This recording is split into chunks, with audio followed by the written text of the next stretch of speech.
Just ahead on CTV News, a Maryland judge orders federal workers to report back to work. And we take a deeper look into the acting county executive proposed budget. Plus, female entrepreneurs gather to learn how to level up their business. I'm Katara Jones at the MGM National Harbor. I'll have all those details coming up on CTV News. Those stories and more on CTV News starting now.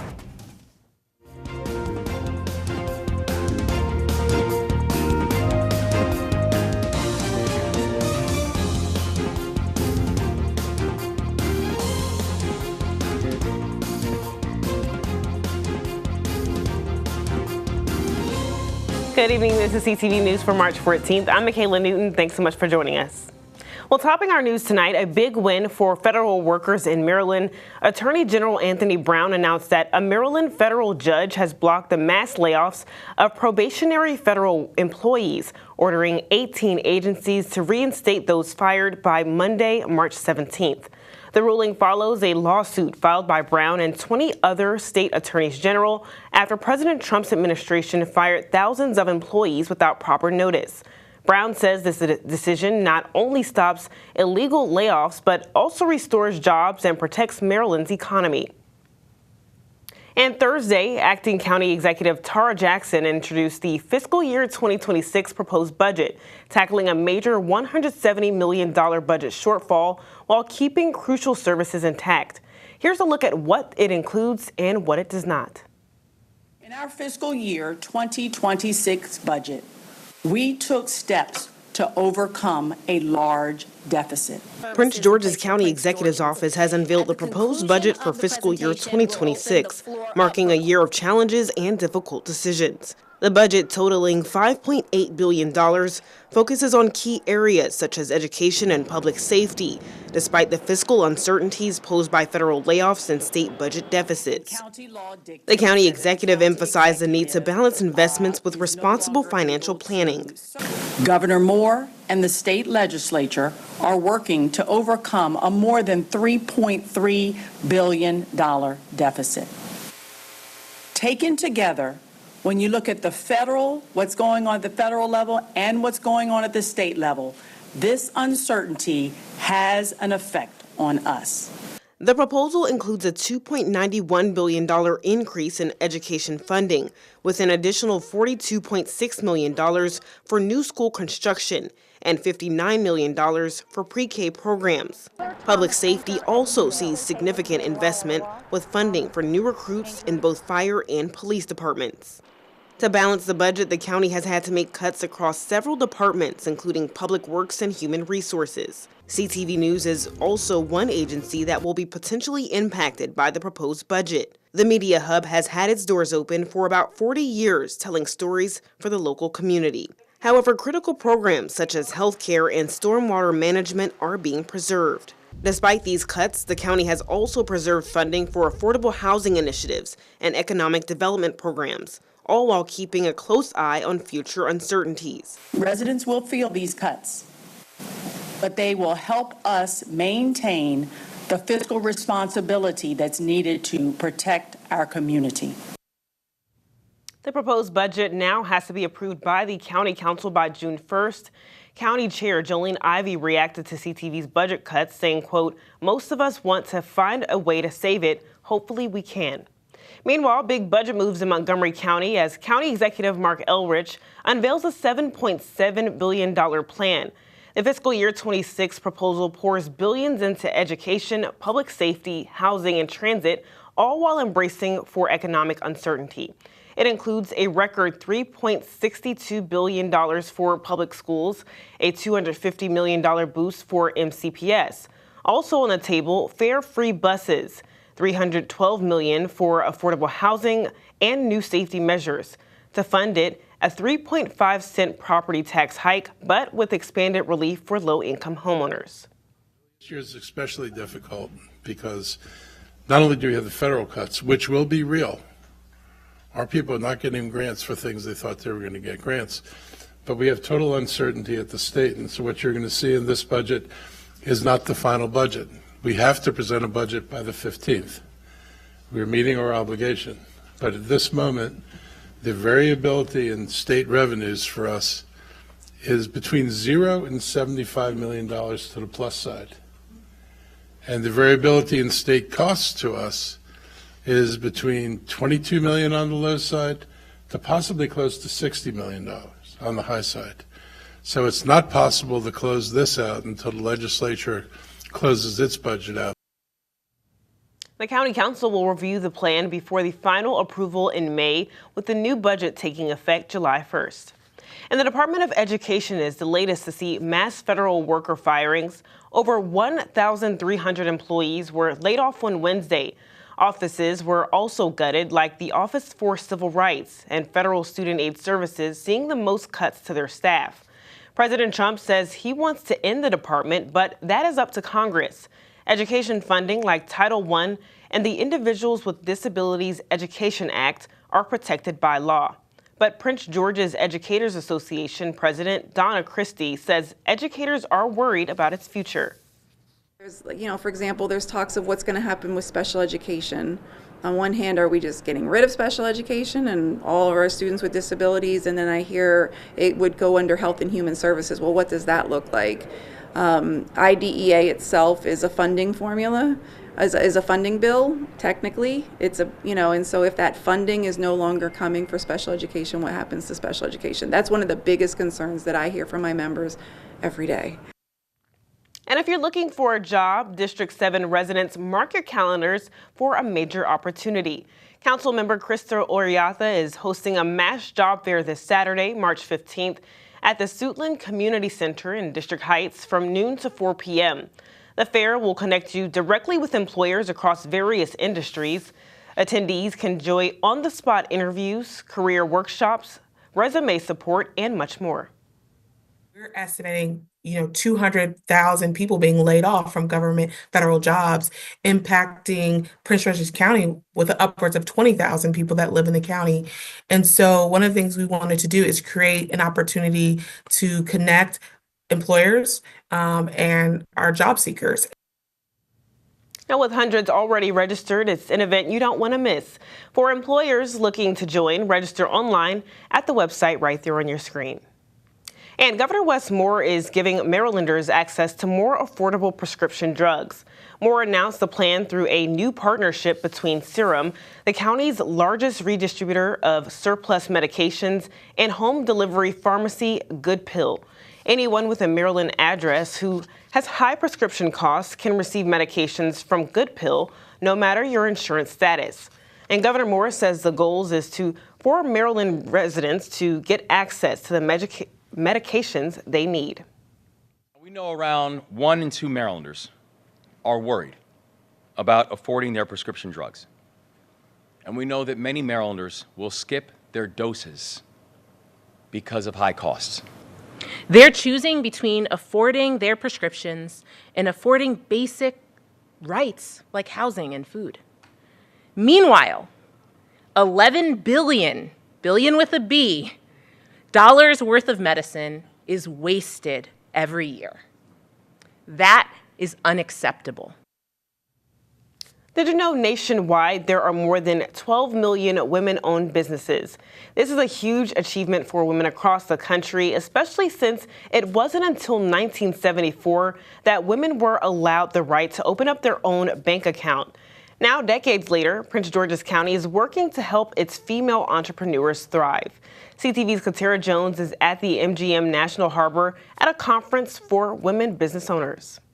That's right. You probably heard the saying that women are stronger when they are together. And that's exactly why so many women-owned business owners have come to the Empower Her Global Business Summit.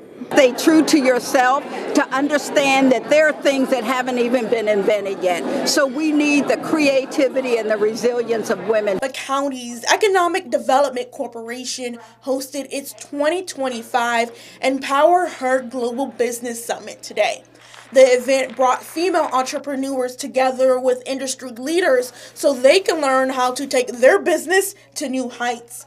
Keynote speaker Dr. Charlene Dukes, who's the former president of Prince George's Community College, has confidence in what women can achieve. Women can contribute to innovation and transformation and opportunities for young people, for more seasoned people, and contribute to the economy as well. The event included several workshops that focused on how to scale your business, improving your marketing strategy, and leadership development, among others. Kim Andrews with the EDC is the moderator of a panel on government procurement opportunities. Many times we have women that start businesses and they want contracts. They want revenue for their business. So the best way to get guaranteed revenue for your business is to get a contract. As a woman-owned business, I do know the challenges that women face, and especially minority women.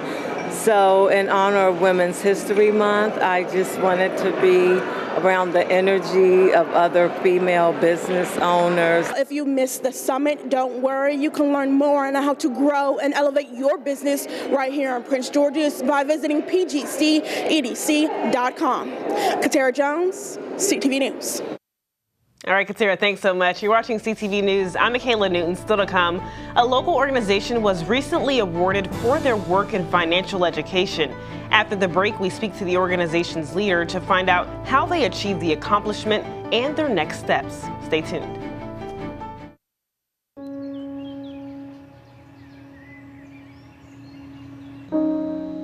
This high school gym used to be packed most nights. Not anymore. Do you know why? Because bad behavior by fans, especially adults, has caused a shortage of game officials across the country. You see, without officials, we can't have sports. Don't let this become reality. It's time for a change. Let's bench bad behavior for good. Prince George's police are investigating a homicide in Fort Washington this morning. Officers arrived at the 8800 block of Denmead Avenue at 5 a.m. They found an adult male suffering from trauma to the body inside a home. He was pronounced dead on the scene, and a second adult male was taken to the hospital in critical condition. Now, anyone with any information on this case is asked to call 1-866-411-TIPS. Now to an update, a suspect is in custody after the county fire department had to disarm a homemade pipe bomb in his storage unit. Robert Chris was arrested Thursday when he returned to his Suitland storage unit that was filled with body armor and a variety of ammunition. On Wednesday, workers cleaning out the unit found a homemade pipe bomb, and the PGFD bomb squad safely disabled it. Chris is prohibited from possessing ammunition due to a previous criminal conviction, so he is now charged for that and with possession of an explosive device. And tackling diabetes, a major investment hits Prince George's County. Care First is committing $7 million to 30 community organizations to expand access to healthy food and fight diabetes. 6 groups in Prince George's will benefit, including Brighter Bites, which provides nutrition, education, and fresh produce to families. Diabetes is Maryland's 7th leading cause of death, and the multi-year grants will fund food as medicine programs, expand local food access, and promote nutrition education. That with Brighter Bites, we get to start really early because a lot of times with diabetes, we're talking about people who are like seniors and we're trying to prevent different things, or, you know, and people are in like their 50s, but you're really starting young. And I think we've seen with some of the other organizations that we funded in the past that how impressionable young kids are. We also need to make it fun. I can't emphasize that enough. There are enough challenges these communities face. There needs to be joy in taking care of ourselves. And so we make sure that we integrate produce activities in the classrooms with the teachers. Every day that we're distributing the produce, it's not just here's the food. We're going through like, how do I prepare a butternut squash for the first time? What are some fun recipes I can try? Sharing, cooking videos with them, and even getting them hands-on and actually practicing cooking skills. Care First expects this investment to reach 1.5 million residents, focusing on long-term solutions to reduce diabetes rates. And the Maryland Center for Collegiate Financial Wellness recently took home the award for Outstanding Organization at the 12th Annual Maryland Financial Education and Capability Awards. The awards highlights the success of public school teachers, community champions, and outstanding organizations who deliver financial education. CTV's Sierra Jackson spoke with the organization's leader to find out what this award means and how they teach financial education to those in the county and beyond. I know what it feels like to be burdened with debt, and so to have that burden lifted, one educator or one law enforcement officer at a time, it just gives me a little bit of joy every time I see one of those congratulations letters that they've been approved. Meet Dr. Tisa Silver-Kennedy. She's the woman behind the Maryland Center for Collegiate Financial Wellness. I worked at the University of Maryland, Baltimore in financial aid, and part of my job was to advise people who had 6 figures worth of student loan debt on a personalized strategy for repayment. And the more I worked with these 6-figure borrowers, I thought, everyone should have access to help like that. But also it's important to help people who are on the front end before they borrow so much that they need to sit down and figure out a strategy with me. So I went about doing some research on financial education around the state of Maryland, along with the Cash Campaign of Maryland, and we found that there was a huge gap, and that gap in services is what led me to create the Maryland Center for Collegiate Financial Wellness. The center was recently awarded Outstanding Organization at the 12th Annual Maryland Financial Education and Capability Awards. It feels great. It's one of those things that you don't do it for the recognition. So when it comes, it's like, wow, somebody saw that. Or this is, it's like a concrete proof that, yes, you made a difference. You helped somebody, and that's the most important thing. And coming from Cash, MCEE, and the Maryland State Department of Education, that just makes it even sweeter because these are my peers. We've grown together, and it's just awesome to see the difference that we made. There was so many things that they've been providing and working on that made them such an outstanding organization for this award, such as they have loan clinics on campus. Again, they're doing the one-on-one coaching. They're targeting adults and current students and advising and helping them decide what to do about borrowing before they borrow. Once people have already borrowed, they're helping them with repayment options, default prevention, loan forgiveness strategies. And what's really impressive is that they have guided clients to over $20 million in public student loan forgiveness, many who are already burdened with their student loans, along with student loans for other family members. So it has been an incredible, valuable service that the center is providing across Maryland. So what's next for the Maryland Center for Collegiate Wellness? Dr. Tisa says with the new administration threatening the Department of Education, the grind doesn't stop. Wow, another $21 million in loan forgiveness would be great. But right now we are focused on putting together information and resources to help people manage the pace of change that's coming from the federal government. There's a lot going on with the Department of Education that will impact student loans and perhaps financial aid. And we just really want to help people kind of stay calm through that process, but also be 100% aware about what's happening and how that will affect them.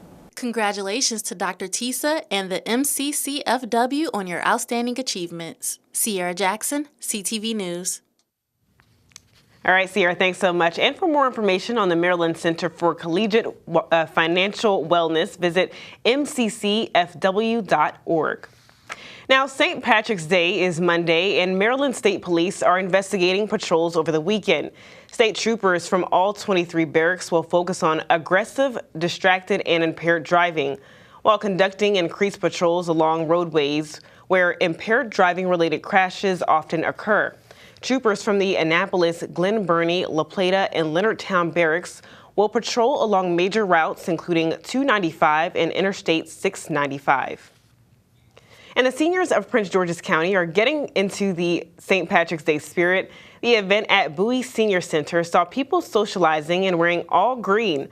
Seniors danced to classic songs brought to them by a DJ and were also treated to St. Patty's Day themed drinks. Senior Services Assistant Manager Ginger Thomas says the seniors love this annual event. We have it every year, and we throw it just to give our members a little something fun and something to look forward to in the month of March. Although we can't force everyone onto the dance floor, it's a bit contagious, so there are several members that get on the dance floor, and it gives them an opportunity to move and get the juices flowing, the blood flowing in their body. It helps definitely with their cognitive ability because they're able to socialize and they converse a little bit more. So it's a win-win for all of our members. And still to come on CTV News, if you're still figuring out spring break plans, you don't want to miss our next interview. We speak to travel content creator Lisa Summers on some budget-friendly travel ideas. We'll be right back. Teachers are dynamic leaders, shaping a new generation. Innovating how they teach to prepare students for our fast-changing world. Achieving this takes skill and expertise. They're tireless explorers, creatively discovering a universe of solutions. Telling stories, experimenting, inspiring, mentoring, connecting cultures, and connecting with each other. Leading by example. Experience the unique joy of helping students thrive. Teaching is a journey that shapes lives. Are you ready? Explore teaching at teach.org. Welcome back. Spring is right around the corner, and as many families gear up for the much anticipated spring break, some may be struggling to decide where to go, the best time to go, or how to plan a vacation the whole family will enjoy. Well, one local content creator has been a trusted resource for those seeking to explore new destinations without breaking the bank. And joining us live is travel content creator Lisa Summers. Ms. Summers, thanks so much for joining us today. Thanks for having me. So tell me a little bit about what made you become a travel content creator. So me and my family love to travel. It's something I've been doing since I was small. My mom took me around. And as I grew older and had kids myself, I realized how hard it is to go to work all day, then come home and have to figure out what to do on the weekend with your kids. It's like a hassle. Who wants to go down like 20 lists to figure out what's the best thing to do? So since this was something I enjoyed, I love researching things to do, I said, why not put this out to the public so everyone else can know too? Absolutely. Tell me a little bit about what are some common challenges that, families and couples face when trying to travel. Definitely. So a big one is where to go. Like you don't want to waste your money and go and have a bad time. So who's a trusted source that you can really look up to? A lot of people want to know, will I be accepted there? Will I have fun there? I mean, if you're younger, you may not want to go somewhere where everyone's senior. If you're senior, you may not want to go somewhere where everyone's younger. So just finding your exact match of what you like in a vacation. That's a big one. Absolutely. So you're actually based in Maryland. Where are some great places that we can kind of look at in the Maryland area or even the, DMV region that, spring breakers are gonna want to go? So definitely. A couple of call outs that I want to mention that people just don't talk about enough. The PG Library has a lot of resources. They have a lot of events, and especially for teens. During spring break, they have a lot of teen events, especially a craft one. So that's something I think people should check out. And then museums. We all know about the museums in DC, but there's a National Cryptologic Museum that's in Fort Meade that's free and really interesting.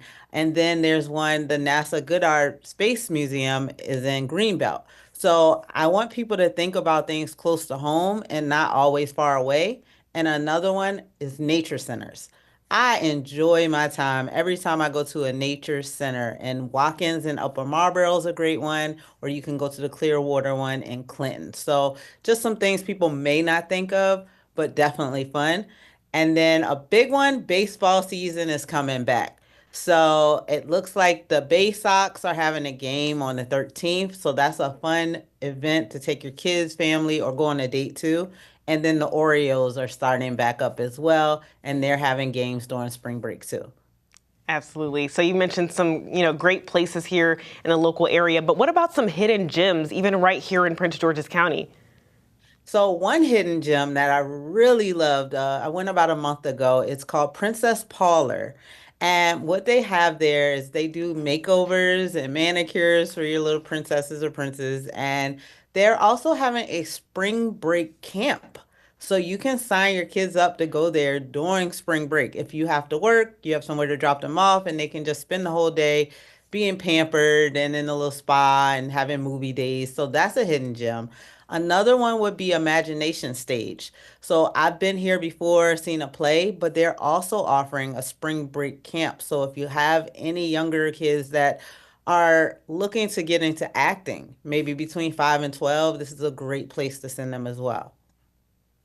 And when you are trying to choose some family-friendly locations, where are some places that parents can go that are exciting for them as well? So that's one thing that we really focus on my page. It's not just showing you the kids. I really like to show us having fun as well, because I think a lot of parents struggle with that. They're like, oh, I don't want to just go here and sit on the side while my kids play. You want to enjoy that. And one place I've been recently is Climb Zone USA in Laurel. We had a blast. So all of us climbed up the structures together, so they hold all the weight, and we had a good time there. You can also go skating. And then bowling is a really good one as well. So teaching your kids how to bowl and being there together. But Dave & Buster's is having a sale where they're going to have specials during spring break.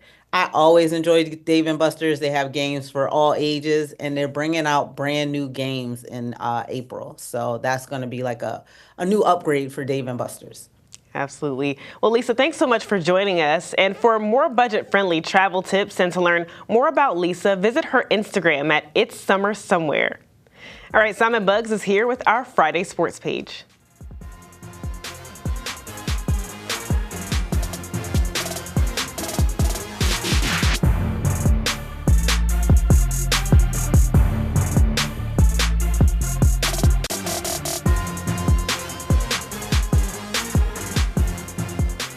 Okay, everyone, it's finally time for your Friday Sports page. We begin with some NFL news as my Washington Commanders have been very active during the free agency period. And two players that are looking to ball out in their first seasons in Washington are safety Will Harris and defensive tackle Javon Kinlaw. Harris played for the New Orleans Saints before making the jump to Washington, while Kinlaw suited up for the New York Jets before coming to D.C. And the pair each spoke on what made them want to suit up for the burgundy and gold. It's evident that it's a culture in the locker room of how these guys play. You could tell that they're playing for each other.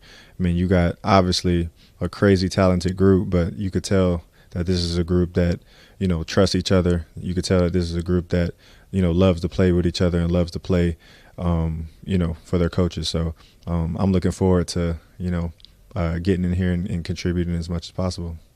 When you watch that film, and I'm not talking about first, second down when you trying to drive the ball. I'm talking about field goal block. I'm talking about field goal. I'm talking about special teams. You know, that's where you see what your team is made of.